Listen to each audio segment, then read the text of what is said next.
আলাইকুম। আমি তাইবাতা বাসু আবৃত্তি করছি কবি যতীন্দ্রমোহন বাগচির লেখা কবিতা কাজলা দিদি। বাঁশবাগানের মাথার উপর চাঁদ উঠেছে ওই, মাগো আমার শোলক বলা কাজলা দিদি কই?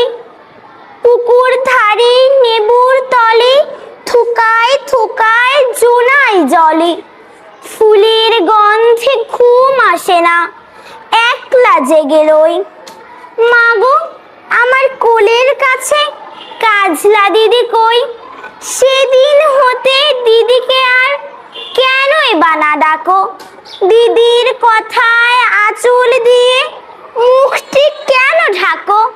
খাবার খেতে আসি যখন দিদি বলে ডাকি, তখন ও ঘর থেকে কেন মা আর দিদি আসে না কো?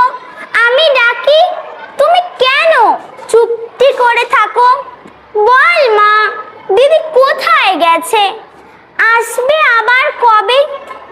কাল যে আমার নতুন ঘরে পুতুল বিয়ে হবে, দিদির মতন ফাঁকি দিয়ে আমিও যদি লুকোয় গিয়ে, তুমি তখন একলা ঘরে কেমন করে রবে? আমিও নাই দিদিও নাই, কেমন মজা হবে? ভুই চাপাতে ভরে গেছে শিউলি গাছের তল, মারাস নে মা পুকুর থেকে আনবি যখন জল। ডালিম গাছের ডালের ফাঁকে বুলবুলিটি লুকিয়ে থাকে, দিস না তারে উড়িয়ে মাগো ছিঁড়তে গিয়ে ফল। দিদি এসে শুনবে যখন বলবে কি মা বল? বাঁশবাগানের মাথার উপর চাঁদ উঠেছে ওই, এমন সময় মাগো আমার কাজলা দিদি কই?